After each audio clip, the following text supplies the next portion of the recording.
अस्सलामुअलैकुम वरहमतुल्लाहि वबरकातुहू। नाज़रीन, कोरोना वायरस पूरे देश में बहुत तेज़ी से फैल रहा है और जिस सूबे में कोरोना वायरस के केसेस ज़्यादा है वहाँ नाइट कर्फ्यू भी लगाया जा रहा है।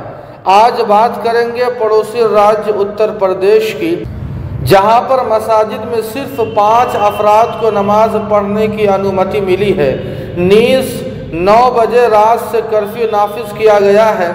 इस फैसले पर अज़हर हिंद दारुल उलूम देवबंद के मोहतमिम मुफ्ती अबुल कासिम नौमानी ने योगी हुकूमत से नज़रसानी करने की अपील की है और कहा है कि कोरोना वायरस यकीनन बहुत तेज़ी से मुल्क में फैल रहा है। इस हकीकत से इनकार नहीं किया जा सकता, लेकिन रमज़ान का मुक़द्दस महीना जिसकी आमद भी है और मुसलमानों में बड़ी बेचैनी सी है, लिहाजा 9 बजे कर्फ्यू के बजाय 11 बजे रात से कर दिया जाए ताकि मुसलमान अपनी नमाज़ो तरावीह सुकून से अदा कर सके।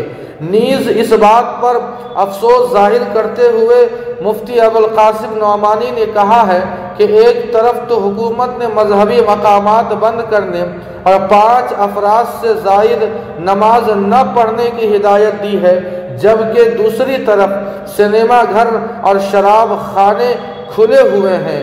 इस खबर के सिलसिले में आपकी क्या राय है? कमेंट बॉक्स में ज़रूर लिखें। वस्सलामु अलैकुम वरहमतुल्लाह।